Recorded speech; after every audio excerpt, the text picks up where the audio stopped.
और बड़ी खबर की तरफ रुख करते हैं। झारखंड में कोरोना की रफ्तार थम नहीं रही। बीते 24 घंटे में 694 नए मरीज मिले हैं। रांची में सबसे ज्यादा 368 मरीज मिले, वहीं एक मरीज की मौत हो गई। एक दिन में 137 मरीज ठीक भी हुए हैं। ये आंकड़ा हम आपको बता रहे हैं 24 घंटे में क्या कुछ हुआ है कोरोना को लेकर। रांची में 24 घंटे में मिले हैं 368 नए मरीज। बीते 24 घंटे में एक मरीज की मौत भी हुई है और ये पूरी संख्या एक्टिव मरीजों की है 3908। कोरोना से अब तक 1112 मरीजों की जान जा चुकी है। ये है कोरोना का अपडेट झारखंड में। और बीते 24 घंटे में 694 नए मरीज मिले हैं। बेकाबू है कोरोना झारखंड में और 368 नए मरीज केवल रांची में हैं। और हालांकि जो टेस्टिंग है वो अपनी रफ्तार से लगातार जारी है, टीकाकरण हो रहा है, लेकिन लोग लापरवाह बने हुए हैं। तो झारखंड में कोरोना की रफ्तार थम नहीं रही। 24 घंटे में 694 नए मरीज मिले, वहीं एक मरीज की मौत हुई है। पिछले 5 दिन में कोरोना के आंकड़े जो कह रहे हैं वो बहुत ही भयावह स्थिति है।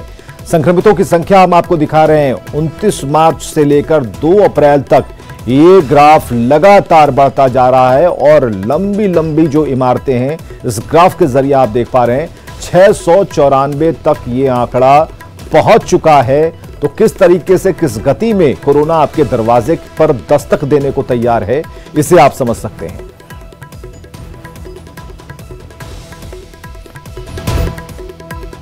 तो कोरोना का बढ़ता ग्राफ और 29 मार्च की अगर बात करें तो 155 मामले सामने आए, लेकिन 30 मार्च को यह आंकड़ा 418 पहुंच गया। 31 मार्च को 693, 1 अप्रैल को 690 और 2 अप्रैल को 694 मामले सामने आए हैं। तो झारखंड में कोरोना के मामले डरा रहे हैं। कोविड वैक्सीनेशन के तीसरे चरण की शुरुआत हो चुकी है, लेकिन प्रदेश के सबसे बड़े अस्पताल रिम्स में लापरवाही बढ़ती जा रही है। अवकाश के दिन भी वैक्सीन देने के सरकारी आदेश का खुले तौर पर उल्लंघन हो रहा है। वैक्सीन सेंटर में ताला लटकने से दूर दराज से आने वाले लोगों को मायूसी हाथ लगी।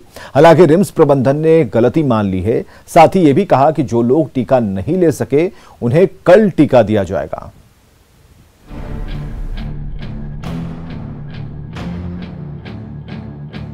कोरोना संक्रमण के बढ़ते खतरे के बीच सरकार ने अवकाश के दिनों में भी कोरोना वैक्सीनेशन जारी रखने का निर्देश दिया है। बावजूद इसके झारखंड में निर्देशों का पालन खुद प्रदेश के सबसे बड़े अस्पताल रिम्स में ही नहीं हो रहा। सरकारी नियमों की घोर लापरवाही यहां देखने को मिल रही है, क्योंकि आरोग्य सेतु और कोविड ऐप पर वैक्सीनेशन के लिए रजिस्ट्रेशन और टाइम भेजे जाने के बावजूद लोगों को टीका नहीं लग पा रहा। ये तस्वीर रिम्स के कोरोना वैक्सीनेशन सेंटर की है, जहां ताला लटका है और टीका लेने के लिए आए लोग परेशान हैं। यहाँ तो कुछ मालूम ही नहीं चल रहा है ना कि लॉक है दरवाज़ा, तो वहाँ का कोई बताने वाला भी नहीं है कि क्या मिलेगा या नहीं मिलेगा।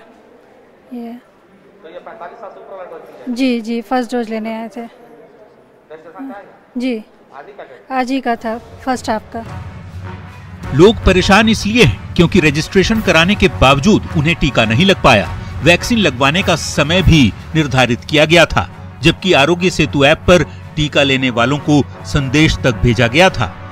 आपको जो दृश्य दिखला रहे हैं यह रिम्स के कोविड-19 टीकाकरण बूथ का है। आपको दिखाने की कोशिश कर रहे हैं कि किस तरह से ताला बंद है। गुड फ्राइडे की छुट्टी मनाने में यहाँ पर जो यहाँ के कर्मचारी हैं या फिर जो वैक्सीन चलाने वाले लोग हैं वो नहीं आए हैं, वैक्सीनेटर नहीं आए हैं और ताला बंद है। ये पहला डोज है। तो यहाँ पर आए तो क्या? यहाँ पर ताला बंद है, कोई नहीं है। सर ये बताइए क्या नाम है आपका, कहाँ से आए हैं? नाम दिनेश कुमार है। मैं पत्नी के लिए सेकंड डोज के लिए आया था। आज सेकंड डोज उसको लगना है। उसका सरिता सिन्हा नाम है। क्या मिला? अभी तो बंद है, तो जाएंगे वापस। रिम्स अस्पताल में ही वैक्सीनेशन सेंटर बंद पड़ा है, लेकिन विभागीय अधिकारियों को आम जनता को हो रही दिक्कतों से कोई मतलब नहीं। अलग नहीं है। हमको लगता है कि कुछ भ्रम की स्थिति पैदा होगी जिससे ऐसा हुआ, और आगे से इस तरह का हम नहीं समझते कि कोई दिक्कत होगी। जो लोग वापस लौट गए उनका क्या होगा? उनको तो कल मिल जाएगा, है ना। बहुत दूर से लोग आए थे। हाँ, उन्हें दिक्कत हुई होगी, लेकिन उन्हें कल जरूर मिल जाएगा। ये हाल तब है जब झारखंड में कोरोना संक्रमण के केस 1.25 लाख के करीब पहुंच चुके हैं। आए दिन सैकड़ों केस नए मिल रहे हैं और इनमें से आधे से ज्यादा मामले सिर्फ राजधानी से ही हैं। इन सब के बीच कोरोना वैक्सीनेशन के तीसरे चरण की शुरुआत भी इसी महीने से हुई है, लेकिन लापरवाही का आलम राजधानी में ही देखने को मिल रहा है, जिससे बचने की जरूरत है। तभी तो कोरोना के डरावने आंकड़ों के बीच कई जिलों में प्रशासन अलर्ट पर है। कोरोना के बढ़ते संक्रमण को देखते हुए धनबाद जिला प्रशासन अलर्ट पर है। स्थानीय बस स्टैंड में कोरोना जांच शिविर लगाकर लोगों को मास्क लगाने की हिदायत दी जा रही है। तो गुमला में भी प्रशासन सतर्क है। लगातार मास्क चेकिंग अभियान चलाया जा रहा है और कोविड नियम में ढिलाई देने वालों से फाइन भी वसूला जा रहा है। सिमडेगा में हॉकी खिलाड़ियों के कोरोना संक्रमित होने के बाद प्रशासन की ओर से नवनिर्मित महिला कॉलेज को कोविड केयर हॉस्पिटल में तब्दील कर दिया गया है, जबकि दुमका के बाबा बासुकीनाथ धाम में कोविड-19 के बढ़ते संक्रमण को देखते हुए जिला प्रशासन ने स्पर्श पूजा पर रोक लगाते हुए अर्घा सिस्टम बहाल करने का फैसला किया है। न्यूज़ 18 के लिए रांची से उपेंद्र के साथ ब्यूरो रिपोर्ट। इधर सिमडेगा में तेजी से कोरोना वायरस पांव पसार रहा है, लेकिन आम तो आम खास भी सरकार के गाइडलाइंस का पालन नहीं कर रहे। सिमडेगा के विधायक भूषण बाड़ा आज कुरडेग के ग्रामीणों से मिले, लेकिन इस दौरान उन्हें ना तो सोशल डिस्टेंसिंग का पालन किया, ना ही इस दौरान उन्होंने मास्क पहना था। इतना ही नहीं, गुड फ्राइडे पर आयोजित प्रार्थना सभा में वे बिना मास्क के नजर आए। विधायक खुद मास्क नहीं पहन रहे हैं, लेकिन दूसरों को नसीहत दे रहे हैं। जिला में रहने वाले जितने भी हमारे लोग हैं, उनसे यही हमारा कहना है कि वे अपना जो भी सरकार का जो गाइडलाइन है उसका पालन करें, अपना डिस्टेंसिंग यानी कि उसका फॉलो करें और ज़्यादा भीड़ भाड़ में ना रहें। सभी लोग मास्क अपना लगा मुंह ढाँक के चलें और जो भी जैसे खाने। गिरिडीह के बनियाडीह के सीसीएल परियोजना के बंद पड़े माइंस में भूमिगत आग लगी है। आग की जोरदार लपटें उठ रही हैं, जिससे आसपास के लोग दहशत में हैं। स्थानीय लोगों ने सीसीएल प्रबंधन और प्रशासन से इसे लेकर ध्यान देने की मांग की।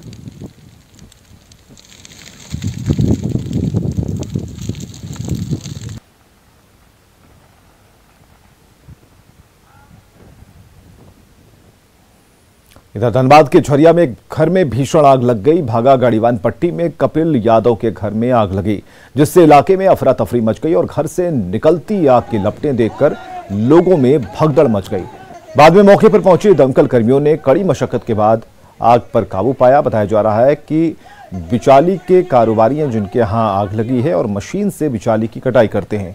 ऐसे में मशीन चलाने के लिए ड्रम में डीजल और मोबिल रखा था, लेकिन घर में गैस सिलेंडर में लीकेज होने पर आग लग गई, जो डीजल रखे ड्रम तक पहुंच गई।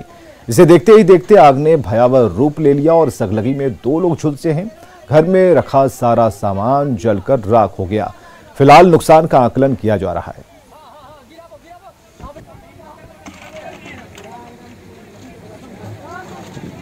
घर में जो है डीजल पेट्रोल ये सब रखा हुए थे, है ना। वो चीज़ हम लोग को जानकारी नहीं थी। अभी हाल मतलब जल्द से जल्द जानकारी किसी पब्लिक द्वारा हम लोग को मिला तो जल्द से जल्द। गैस फटने की कुछ बात कही जा रही है कि गैस फटने से अचानक से आग लगी। हम लोग के आने के बाद गैस नहीं फटी, हो सकता है आगे फटा हो। भैया का पैर टूट गया, हाथ जल गया, मम्मी पूरा ही जल गई है, बाकी 3 जन ठीक। आग कैसे लगा पता नहीं अभी तो पता नहीं। और अगली खबर है धनबाद से, जहां न्यूज़ 18 की खबर का असर हुआ है। झरिया के थानेदार प्रमोद कुमार सिंह को सस्पेंड कर दिया गया है। दरअसल धनबाद के झरिया थाना इलाके में एनआर के ट्रांसपोर्ट आउटसोर्सिंग परियोजना के हाजिरी बाबू मोहित कुमार के शव के साथ लोगों ने प्रदर्शन किया। प्रदर्शनकारियों पर पुलिस ने लाठियां भांजी और मुआवजे की मांग करने वालों से थानेदार ने न सिर्फ गाली गलौज की, बल्कि उनकी पिटाई की थी। न्यूज़ 18 ने इस खबर को प्रमुखता से दिखाया और इसके बाद आईजी प्रिया दुबे ने एक्शन लिया। ड्यूटी के दौरान मनमानी और लापरवाही को लेकर थानेदार प्रमोद कुमार सिंह को सस्पेंड कर दिया गया है। साथ ही विभागीय कार्रवाई की तैयारी चल रही है।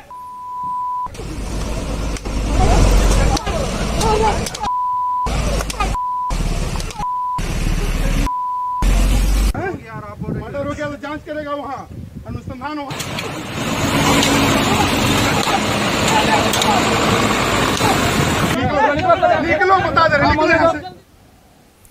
रांची के लापुंग में हत्याकांड के एक मामले में मृतक आरोपी और शिकायतकर्ता एक ही परिवार के 3 पीढ़ी से जुड़े हैं। लापुंग के पोल गांव में मां को गाली गलौज करने पर एक नाबालिग लड़के ने अपने दादा की हथौड़ी से मारकर हत्या कर दी। इसके बाद आरोपी के पिता ने ही अपने बेटे के खिलाफ थाने में मामला दर्ज कराया है। पुलिस ने आरोपी नाबालिग को गिरफ्तार कर लिया। ग्रामीण एसपी की माने तो मृतक सावना उरांव अपनी बहू को अक्सर बुरा भला कहता था। घटना के दिन बात बढ़ गई। वो अपनी बहू पर हमले के इरादे से हथौड़ी लेकर दौड़ा, लेकिन पास मौजूद नाबालिग लड़के ने हथौड़ा छीना और अपने दादा पर ही हमला कर दिया, जिससे उनकी मौत हो गई। घर पारिवारिक विवाद के कारण जो किशोर डिटेन हुआ, उसकी मम्मी को दादा बुरा भला कहता था और दारू पीकर, जैसा लोग बताते हैं, गांव वाले का कहना है कि कुछ कुछ अपशब्द का इस्तेमाल करता। उस दिन रात में झगड़ा ज़्यादा बढ़ गया और दादा ने, मृतक सावना उरांव ने हथौड़ी लेकर उसकी मां को ही मारने का प्रयास किया।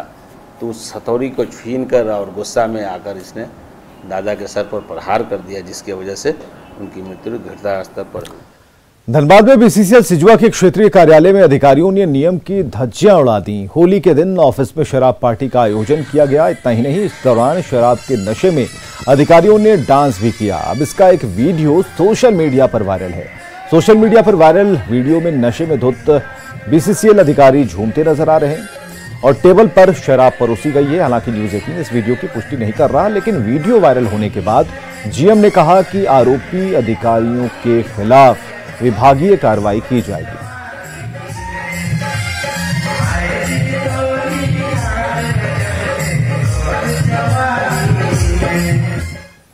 झारखंड से बिहार और हरियाणा तक फैले शराब के अवैध कारोबार पर नकेल कसने को लेकर उत्पाद विभाग गंभीर है। विभाग ने एक काली सूची बनाई है, जिसमें रांची के 25 शराब माफियाओं के नाम हैं।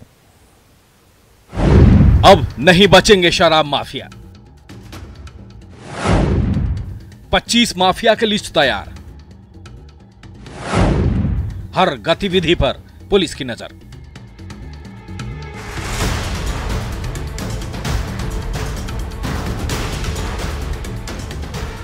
झारखंड में शराब के अवैध कारोबार पर नकेल कसने के लिए उत्पाद विभाग ने काली सूची बनाई है, जिसमें 25 माफियाओं के नाम हैं, जिन पर नकेल कसने के लिए न सिर्फ उनकी गतिविधियों पर नजर रखी जा रही है, बल्कि उन्हें दबोचने के लिए 2 विशेष टीम का गठन किया गया है।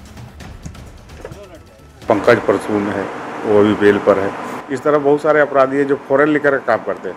कुछ देसी और स्प्रीट का काम करते हैं, हेतु हराटाड़ी सब में है। उसमें भी बहुत अपराधी तत्व हैं, उनके विरुद्ध में हमेशा हम लोग छापेमारी सब करते हैं। बहुत काली सूची में रांची के जिन शराब माफियाओं के नाम हैं, उनमें नगड़ी के बालकर्ण महतो और जटलू महतो, चान्हो के गुड्डू साहू और विष्णु साहू, मांडर के सुनील और सिल्ली के विष्णु पोद्दार, हराटाड़ हेतु के गंगा साहू, बाबू और बिहारी, खोचर के सोनाराम और मोनाराम, नामकुम जोरार के नरेश सिंघिया, हुनरू हेतु के राजन साहू, बुंडू के आनंद साहू, पंडरा के पंकज परसून, कटहल मोड़ के नागेंद्र सिंह, पिठोरिया के बालमुकुंद निराला और शक्ति, 10 माइल के सौरभ साहू और चंदवे के संजय साहू के नाम शामिल हैं। कोई भी अवैध शराब का प्रोडक्शन या किसी तरीके का ट्रेडिंग नहीं हो, इस पर लगातार हम लोग नज़र भी रखे हुए हैं। एसपीज के द्वारा, डिस्ट्रिक्ट्स के द्वारा जो कार्रवाई की गई जा रही है, उसका भी रिव्यू किया जा रहा है और सभी प्रकार का सहयोग संबंधित विभाग को देने के लिए भी निर्देश दिया गया है। अरुणाचल और हरियाणा की शराब के महंगे ब्रांडों की बोतलों में रिफिलिंग से लेकर बात चाहे नकली शराब बनाने की हो या फिर शराब के अवैध कारोबार की, कई ऐसे मामले हाल के दिनों में उजागर हुए हैं। बावजूद तेजी से यह कारोबार फल फूल रहा है। ऐसे में देखना होगा कि उत्पाद विभाग की नई रणनीति कितनी कारगर साबित होती है। प्रकाश, न्यूज़ 18 रांची। झारखंड के पूर्व सीएम रघुवर दास दादा बन गए हैं। उनके घर नन्ही परी आई है। रघुवर दास के बेटे ललित दास और बहू जब बेटी को अस्पताल से लेकर घर आए तो नन्ही मेहमान का धूमधाम से स्वागत किया गया। उत्सव में पटाखे भी जलाए गए।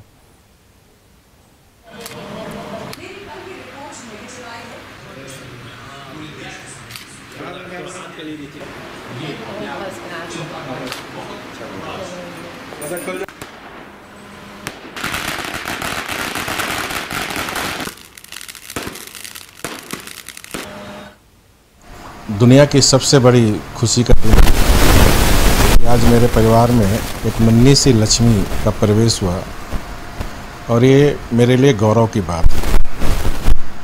ये नन्ही सी परी आने वाले समय में हमारे परिवार का दीपक बनकर नाम रोशन करने का काम करेगी। ईश्वर से प्रार्थना है कि इस नन्ही परी को सुखी संपन्न रखे। मुझे बेहद खुशी है कि मुझे एक पुत्री मिली है एकदम लक्ष्मी माँ जैसी। मैं सबसे आग्रह करूँगा, चाहे बेटा हो या बेटी हो, भेदभाव ना करें। और खबरें लगातार जारी हैं, बने रहिए हमारे साथ।